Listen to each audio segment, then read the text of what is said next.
and staying in Mthatha. A memorial service is being held today as part of the Eastern Cape's Day of Mourning in honor of the victims of last week's deadly floods. Newzroom Afrika's Liyema Vumisa has been attending the proceedings and joins us now. I saw a little earlier before I came on air, Liyema, the families or a representative of the families being given an opportunity to thank the people who are there. Is it correct to say that proceedings have indeed now come to an end?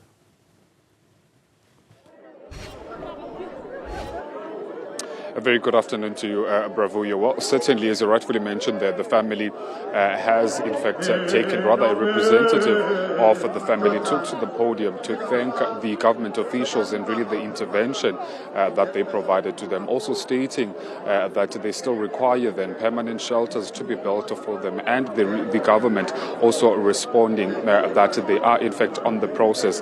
Now, part of the people that are present here is, of course, the Minister Simelane, who is from the Human Settlements Department, who also took to the podium.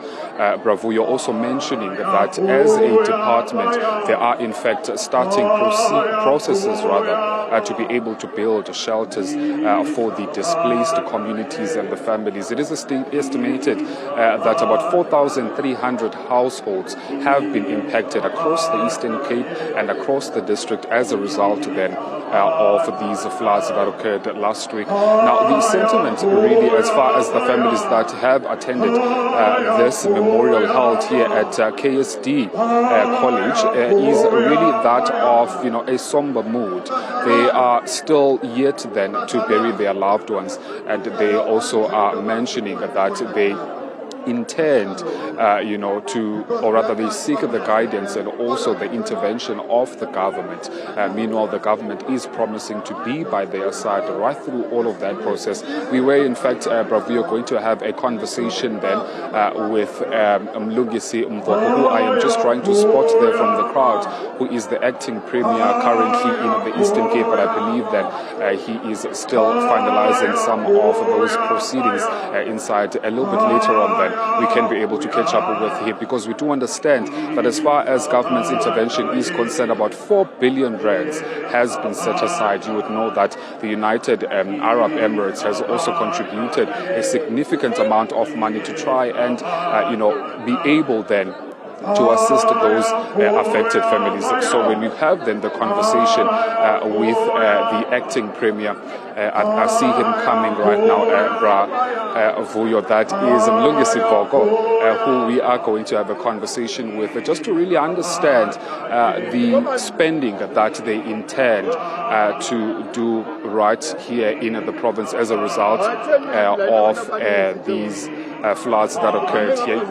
You can come here, Premier, acting Premier, you can come here. We are already live. Thank you very much. I know it's a short notice. I apologize for that. Acting Premier, we understand that the government of the Eastern Cape has set aside 4 billion. Particularly, what will it do for the residents, especially those that have now been displaced? I think I've got to correct that.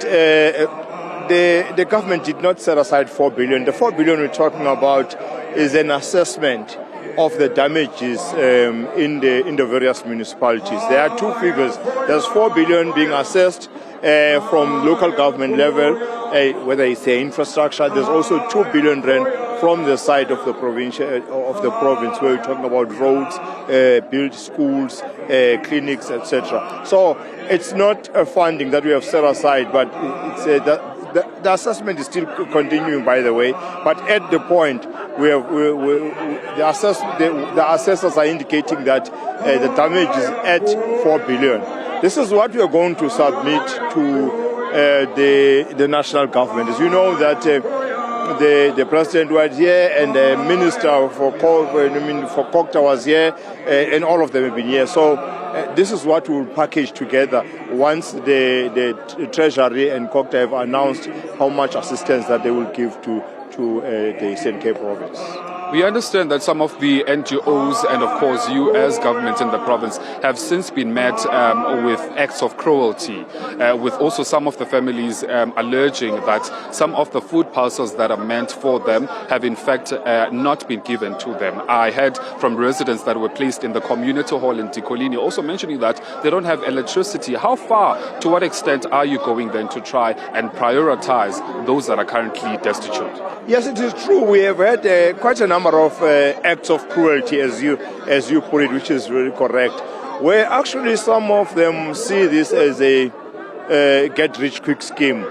Some are saying they should have been providing the services that are being provided by gift of the givers, and some within, officials are not distributing some of the assistance that came from the NGOs to the people who are still keeping it. So that's why we are pleading that from the business people, the officials of the province, just ensure that these people that have been hit by the disaster get the utmost assistance. We've spoken to the municipality as well to look at those people that have been affected that do not have electricity. So we're using everyone. We're bringing all spheres of government together, and fortunately for now, we are all cooperating towards that. So I am hoping that by next week we'll be saying something completely different, because work is continuing every day, but you might find that tomorrow some that didn't have electricity already have electricity. So yes, we have come together. The disaster center is trying to assist everybody to that one. But it's an unfortunate situation that we find when it comes to those that believe that they should have made money out of this, and those officials that have not distributed. It's an unfortunate situation to which the Premier has acted and has spoken to all the MECs and the heads of department around this matter. Even last night he spoke about it, so it's a matter that we think we're going to resolve soon. And lastly, Acting Premier, any certainty from the government as far as assisting the members of the bereaved family members when they bury their loved ones? Yes, the MEC Williams, who is at the disaster center, is leading that process of ensuring that those that the bereaved members will be assisted. You might also know that they are being buried at different stages. Some are being buried tomorrow, going forward. But MEC Williams from the disaster center is handling that, and yes, there would be assistance going that way. Thank you very much for your time, Acting Premier.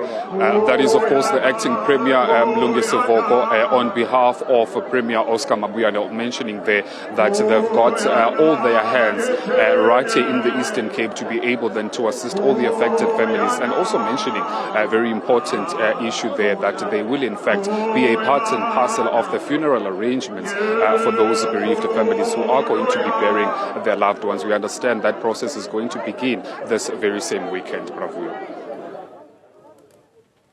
Liyema there with that update from the Eastern Cape.